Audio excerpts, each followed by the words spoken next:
The haunting case of Bernadette Walker, the chilling diary entry that exposed a family's darkest secret: trust.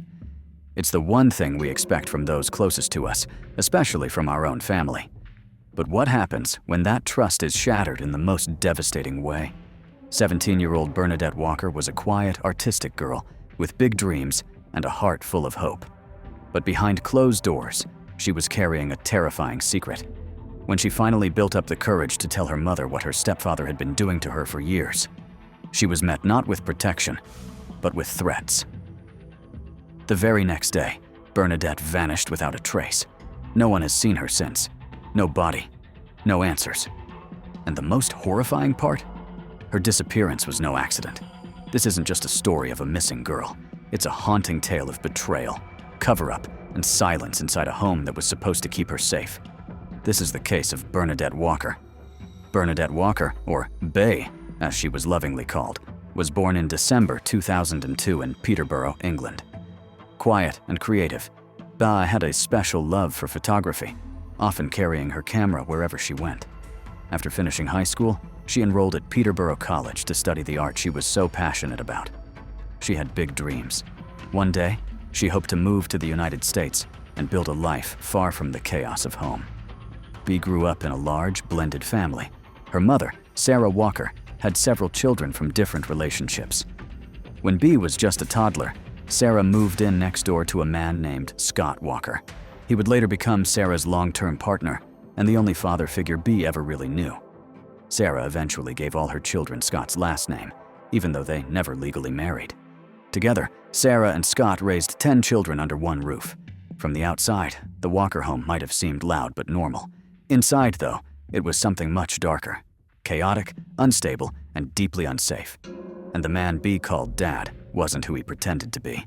As we now know, he was hiding a secret that would eventually destroy everything. Behind closed doors, the Walker household was a pressure cooker of control, fear, and dysfunction.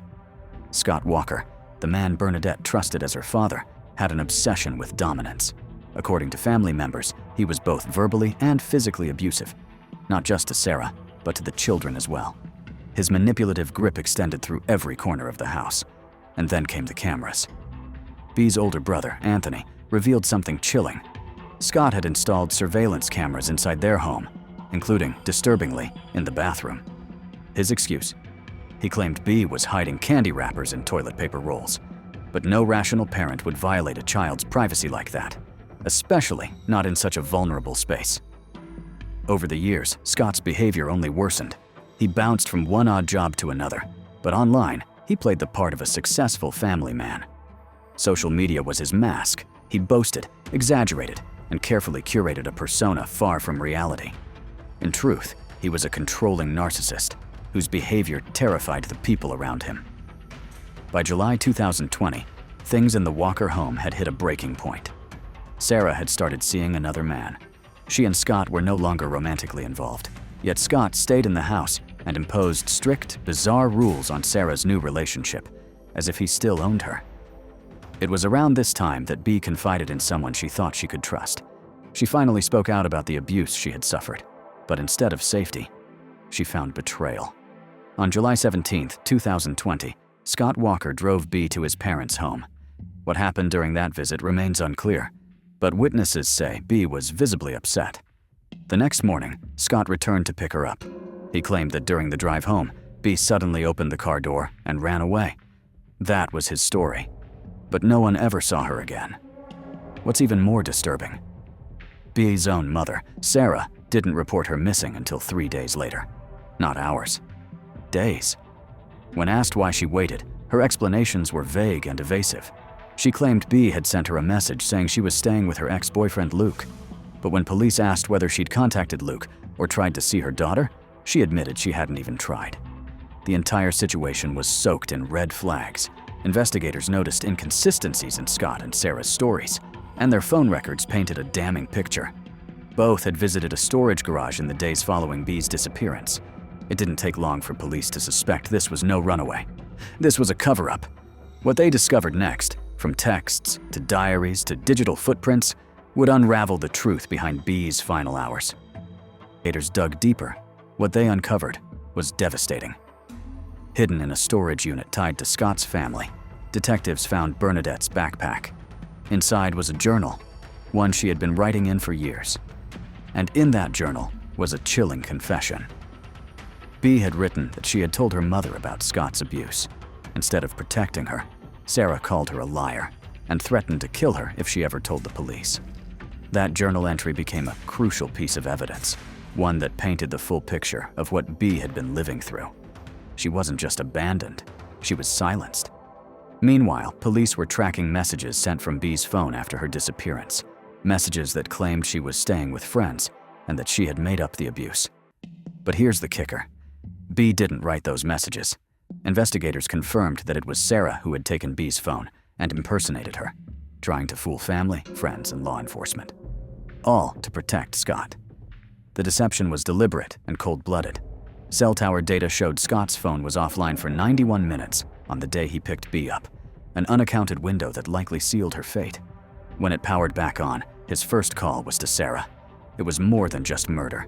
It was betrayal layered in manipulation, lies, and a mother's willingness to defend a predator over her own child.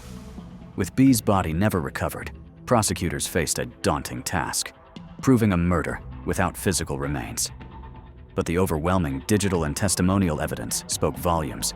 Scott's erratic phone behavior, Sarah's fake messages, the disturbing journal entry, and testimonies from Bea's friends all pointed to a single, horrifying truth. In court, Scott clung to his story, that Bea had run away.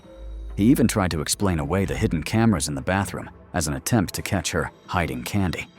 But the jury saw through the facade. They saw a controlling, manipulative man who silenced a teenage girl to protect his image. Scott was found guilty of murder and sentenced to life in prison. Sarah, though not convicted of the killing itself, was charged with perverting the course of justice for helping cover up her daughter's death. She received 6 years behind bars. Despite the convictions, one gaping wound remains open. Bea has never been found. No grave, no closure. Just a stolen life and a family shattered by betrayal. The courtroom brought a sliver of justice, but not peace. Not for Bea's siblings, and certainly not for those who still wake up every day wondering where her body lies. Bernadette Walker was only 17 years old, full of dreams, talent, and the quiet resilience of a girl trying to survive in a home that should have protected her. She turned to the two people every child is taught to trust, her mother and her father, and they betrayed her in the most unimaginable way. Scott Walker may have died in prison, taking the secret of Bea's final resting place with him, but he didn't win. His name will be remembered for the cruelty he inflicted, while Bea's name will live on as a symbol of how strong and brave a victim can be, even when no one listens. To this day, her body has not been found. And yet, what she wrote in her diary told the world everything they needed to know. If you're watching this and you feel unsafe, unheard, or trapped, please speak up. Someone will believe you. You are not alone. And if you found this case powerful, please like, comment your thoughts below, and subscribe for more true stories that need to be told. Until next time, stay safe, stay aware, and always pay attention to what goes unseen.